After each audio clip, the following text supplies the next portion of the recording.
لن ينال الله لحومها ولا دماؤها ولكن يناله التقوى منكم كذلك سخرها لكم لتكبروا الله على ما هداكم وبشر المحسنين۔ سورۃ الحج کی آیت نمبر 37 ہے۔ اللہ رب العزت ارشاد فرما رہے ہیں لن ینال اللہ لحومها، نہیں پہنچتا ان جانوروں کا گوشت اللہ تعالیٰ کو، ولا دماؤها، نہ ہی ان کا خون اللہ کو پہنچتا ہے، ولکن ینالہ التقوی منکم، لیکن اس کو تمہارے دل کا ڈر پہنچتا ہے، دل کی کیفیت پہنچتی ہے۔ کذالک سخرھا لکم، اسی طریقے سے اللہ نے مسخر کر دیا ہے ان جانوروں کو تمہارے لیے۔ کیوں؟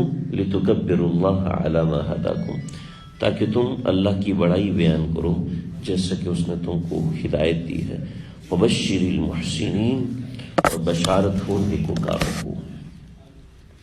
یہ آیت نمبر 37 کا خلاصہ اور مفہوم ہے۔ جب کفار مکہ قربانیاں کیا کرتے تھے تو ایسے کرتے تھے کہ وہ قربانی کا گوشت اور قربانی کا خون ایک جگہ جمع کر کے یا اپنی مٹھی میں بھر کے وہ ان اپنے بتوں کے سر پہ ڈال دیا کرتے تھے، جس کو وہ کہتے تھے یہ ہم نے بھینٹ چڑھایا ہے۔ اسی طریقے سے قربانی کا گوشت کعبۃ اللہ کی دیواروں سے ملتے تھے، اور ایسے ہی قربانی کا خون اپنے چلو میں بھر کے کعبۃ اللہ کے بنیادوں میں ڈالا کرتے تھے، کہ جس سے یہ ظاہر کرنا چاہتے تھے کہ ہم نے اس خون کو آپ کے نام پہ قربان کیا ہے، ہم نے اس گوشت کو آپ کے نام پہ قربان کیا ہے۔ ایسے ہی دیگر بتوں پہ کیا کرتے تھے۔ جب قربانی فرض ہوئی تو صحابہ کرام نے عرض کیا کہ یا رسول اللہ، کفار تو اپنے بتوں پر کعبے پہ اس طرح خون کو ڈالتے تھے اور اس بات کا اظہار کرتے تھے کہ یہ ہم نے اللہ جی آپ کے لیے کیا ہے، یا بتوں کے سامنے اظہار کرتے تھے کہ یہ ہم نے آپ کی خوشنودی کے لیے کیا ہے۔ تو کیا ہم توحید کا اعلان اس طریقے سے نہ کریں کہ ہم گوشت کو کعبۃ اللہ کی بنیادوں میں رکھ دیں، اسی طریقے سے خون کو بھی کعبۃ اللہ کی دیواروں میں لگا دیں کہ اللہ جی یہ ہم نے آپ کے لیے کیا ہے؟ تو اس پر یہ آیت نازل ہوئی کہ لن ینال اللہ لحومها، اللہ کو اس کا گوشت نہیں پہنچتا، ولا دماؤها، نہ ہی اس کا خون اللہ کو پہنچتا ہے، ولکن ینالہ التقوی منکم، لیکن جو تمہارے قلب کی کیفیت ہوتی ہے وہ اللہ کو ایسے پہنچتی ہے جیسے تم کسی کو یہ چیزیں پہنچاتے ہو۔ حدیث میں آتا ہے نبی اکرم صلی اللہ علیہ وسلم نے فرمایا جو کوئی صدقہ کسی مستحق کے ہاتھ میں دیتا ہے تو وہ صدقہ اس مستحق کے ہاتھ پر پہنچنے سے پہلے اللہ رب العزت کے ہاتھ میں چلا جاتا ہے۔ اسی طریقے سے جو شخص قربانی کے جانور کا خون بہاتا ہے تو قربانی کے خون کا پہلا قطرہ گرنے سے پہلے اللہ تعالیٰ اس شخص کے تمام گناہوں کو معاف فرما دیتے ہیں۔ ایک چھوٹی سی بات ہے یہاں ذہن میں رکھیں کہ خون ہم بہاتے ہیں وہ نظر آتا ہے، اسی طریقے سے گوشت ہم کاٹتے ہیں وہ ہمیں نظر آتا ہے، لیکن اللہ تک پہنچنے کی جو چیز ہے وہ تقویٰ ہے، یعنی قلب کی کیفیت ہے۔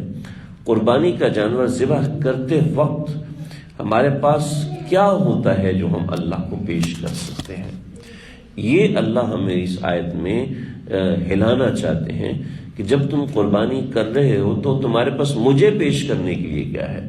یعنی گوشت تو ہے، خون تو ہے، اچھا جانور لے کر آئے ہو، فربا جانور لے کر آئے ہو، اسی طریقے سے اس کا خون بہایا جا رہا ہے اور ہر طرف خون ہی خون ہے، لیکن یہ تو اللہ کو نہیں پہنچ رہا۔ ایسے ہی قربانی کا گوشت بھی اللہ کو نہیں پہنچ رہا، تو پھر اللہ کو جو چیز پہنچ رہی ہے کیا وہ تمہارے پاس ہے؟ بس یہ اللہ ایک سوالیہ نشان ہمارے پاس چھوڑ رہے ہیں۔ ہر شخص کے دل میں اس کا جواب ہے، ہر شخص سمجھ سکتا ہے لن ینال اللہ لحومها ولا دماؤها، اللہ کو خون نہیں پہنچتا، اللہ کو گوشت نہیں پہنچتا، ولکن ینالہ التقوی منکم، لیکن اللہ تعالیٰ کو تمہارے قلب کی کیفیت پہنچتی ہے۔ وہ کیا ہے تمہارے قلب کے اندر، وہ گندی کیفیت ہے تو وہ فجور ہے، اگر اچھی کیفیت ہے تو وہ تقویٰ ہے۔ کذالک سخرھا لکم، یہ ان دو آیات میں اللہ تیسری مرتبہ ہمیں جتلا رہے ہیں کہ ہم نے ان جانوروں کو تمہارا مسخر کیا ہے۔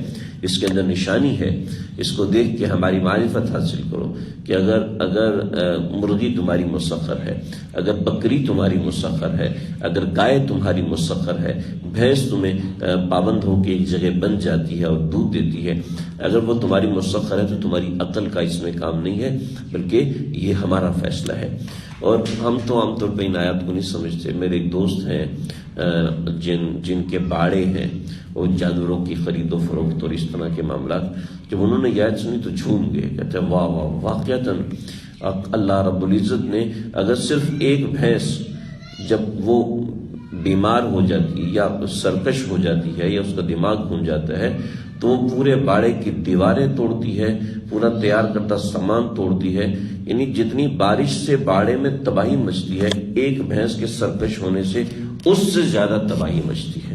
نہیں، بارش سے ہمیں تو زیادہ فرق نہیں پڑتا، بھلے سے بہت زیادہ بارش، لیکن جو بھینسوں والے اور جو گائے پالتے ہیں ان کے لیے بارش بڑی بڑی پریشانی کا باعث بن جاتی ہے۔ اللہ عافیت والا بنائے، تو یہ بڑی پریشانی کا باعث بن جاتی ہے۔ لگے کہ یہ بارش ایسا نقصان نہیں، جب ایک بھینس جو ہے وہ سرکش ہو جاتی ہے تو پھر وہ باڑے کی خیر نہیں، اس سے کئی بھینسیں کسی کے جسم میں سینگ کھونپ دیتی ہے، کسی کا کیا مسئلہ، کسی کا کیا مسئلہ، یعنی ایک بھینس خراب ہو جائے ایسے تو پورے مہینہ 2 مہینہ انسان پریشان رہتے ہیں، اتنی زیادہ پریشانی ہوتی ہے۔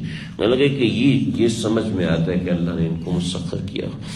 لِتُكَبِّرُوا اللَّهَ عَلَى مَا هَدَاكُمْ، تاکہ تم تکبیر پڑھو، تکبیرات عیدین، ان دنوں میں تکبیرات تشریق پڑھی جاتی ہے اور عید کے دن تکبیر کہی جاتی ہیں نماز کے اندر بار بار۔ اسی طریقے سے مسجد میں یا عیدگاہ میں عیدگاہ میں آتے وقت جو تکبیرات کہی جاتی ہیں، اس سے اس کی طرف اشارہ ہے۔ نماز میں جو 6 زائد تکبیریں کہتے ہیں اور امام شافعی کے نزدیک 7 زائد تکبیریں کہتے ہیں، اس میں اس کی طرف اشارہ ہے۔ وَبَشِّرِ الْمُحْسِنِينَ، اور محسنین کو بشارت سنا دو۔ اس کے اندر قربانی کی کچھ مسائل کے ذکر ہیں، لیکن ان کو یہاں ذکر کرنے کی ضرورت نہیں، موسم قربانی میں اس کو ذکر کر دیا جاتا ہے۔ اللہ سمجھنے کے مطلب